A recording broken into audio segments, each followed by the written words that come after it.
بسم اللہ الرحمن الرحیم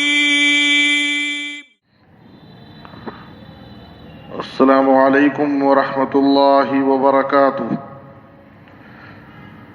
بسم اللہ الرحمن الرحیم۔ عن عبد اللہ بن عمر رضی اللہ تعالی عنہما ان رسول اللہ صلی اللہ علیہ وسلم قال اجعلوا من صلاتكم في بيوتكم ولا تتخذوها قبورا۔ رواہ مسلم۔ محترم حضرات، صحیح مسلم کی ایک حدیث آپ حضرات کے سامنے پیش کی گئی ہے۔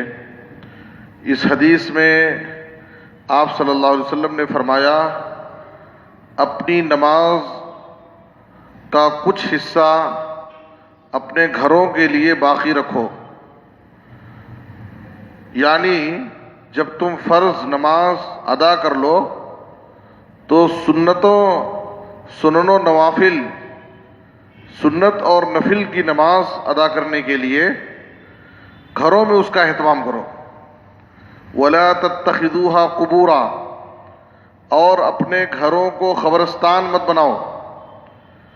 اس کا مطلب یہ ہے کہ اگر گھروں میں نمازوں کا اہتمام نہیں ہوگا، سنتوں اور نفلوں کا اہتمام نہیں کیا جائے گا، گھروں میں خواتین نماز ادا نہیں کریں گی، تو جس طریقے سے قبرستان میں نماز نہیں ادا کی جاتی ہے تو ہمارے گھر بھی قبرستان کی طرح ہو جائیں گے۔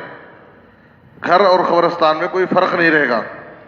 اس لیے آپ صلی اللہ علیہ وسلم نے کہا کہ گھروں میں بھی نمازیں ادا کرو، اپنے گھروں کو قبرستان مت بناؤ۔ دیکھیے، فرض نمازیں مسجد میں باجماعت ادا کرنا یہ ضروری ہے، واجب ہے۔ ہر ایک کے لیے ضروری ہے کہ وہ فرض نمازیں مسجدوں میں آ کر کے باجماعت ادا کریں۔ لیکن آپ صلی اللہ علیہ وسلم کی تعلیم یہ ہے کہ جو سنتیں اور نفلیں ہیں ان کو گھروں میں ادا کرنا یہ زیادہ افضل ہے۔ آپ صلی اللہ علیہ وسلم نے کہا، صحیح بخاری کی حدیث ہے، صلوا ایھا الناس فی بیوتکم، اے لوگو تم اپنے گھروں میں نمازیں پڑھو۔ کون سی نماز؟ یعنی سنت اور نفل نماز۔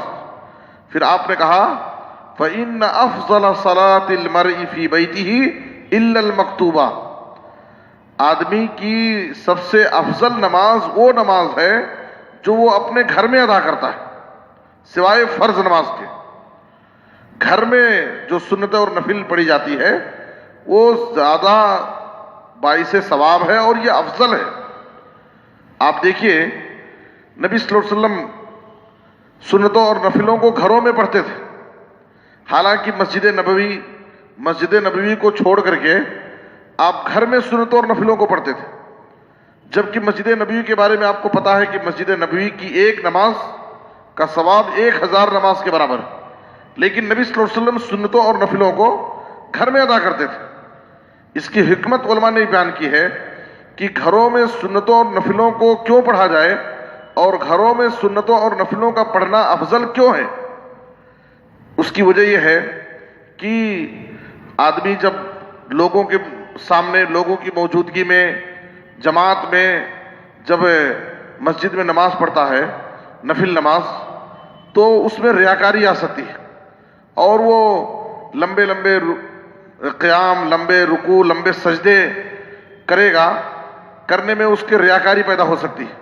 بسا اوقات سجدوں میں اللہ کے سامنے عاجزی اختیار کرتے ہوئے گڑ گڑانا، رونا، یہ ساری کیفیت مسجد میں نہیں ہو سکتی۔ وہی آدمی اگر گھر میں تنہائی میں اکیلے میں نماز پڑھے گا تو وہ اللہ رب العالمین کے سامنے روئے گا اور لمبے رکوع اور سجدے کر سکتا ہے، تو اس کی نماز میں زیادہ اخلاص پایا جائے۔ اس لیے آپ صلی اللہ علیہ وسلم نے یہ تعلیم دی کہ گھروں میں نفل نماز پڑھنا یہ زیادہ افضل ہے۔ بلکہ حدیث میں آپ صلی اللہ علیہ وسلم نے یہاں تک کہا کہ جس طریقے سے جماعت کے ساتھ پڑھی گئی نماز کی جو فضیلت تنہا نماز پڑھنے پر ہے، وہی فضیلت آپ صلی اللہ علیہ وسلم نے کہا کہ گھر میں پڑھی جانے والی سنت اور نفل کی فضیلت مسجد میں پڑھنے سے۔ یعنی جس طریقے سے ایک آدمی جماعت کے ساتھ نماز پڑھتا ہے تو جماعت کے ساتھ پڑھی گئی نماز یہ تنہا نماز پڑھنے سے 27 گنا افضل ہے۔ تو آپ صلی اللہ علیہ وسلم نے کہا اسی طریقے سے ایک آدمی سنت اور نفل گھر میں پڑھتا ہے تو گھر میں جو سنت اور نفل پڑھی جائے گی وہ مسجد میں لوگوں کے درمیان وہ نماز پڑھنے سے 27 گنا یعنی جماعت کی طرح وہ افضل اور ثواب ہے۔ تو اس لیے ہمیں چاہیے خاص طور پر جب ہم اپنے گھروں سے وضو کر کے مسجدوں کے لیے نکلتے ہیں تو ہم وہ نماز سے پہلے کی جو سنتیں ہیں گھر میں پڑھ کر کے نکلیں اور باوضو ہو کر کے ہم نکلیں گے۔ اسی طریقے سے اگر ہم مسجد سے سیدھے گھر جا رہے ہیں تو گھر میں پہنچ کر کے ہم نفل نماز کا اہتمام کریں، قیام اللیل کا اہتمام۔ تو اس سے ایک فائدہ کیا ہوگا، گھروں میں سنتوں اور نفلوں کے پڑھنے سے گھروں میں خیر و برکت ہوتی ہے۔ آپ صلی اللہ علیہ وسلم نے کہا، صحیح مسلم کی ایک دوسری حدیث ہے، اذا قضى احدكم الصلاة في مسجده فليجعل لبيته نصيبا من صلاته فإن الله جاعل في بيته من صلاته خيرا۔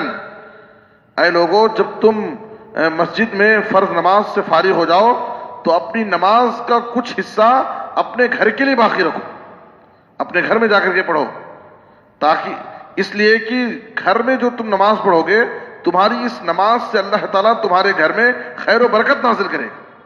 تو سنتوں اور نفلوں کو گھروں میں پڑھنے سے ایک تو سنت اور نفل گھروں میں پڑھنا افضل ہے، دوسری بات آپ صلی اللہ علیہ وسلم نے کہا کہ جماعت کے برابر ثواب ہے، اور تیسری بات یہ ہے کہ اس سے خیر و برکت نازل ہوتی ہے۔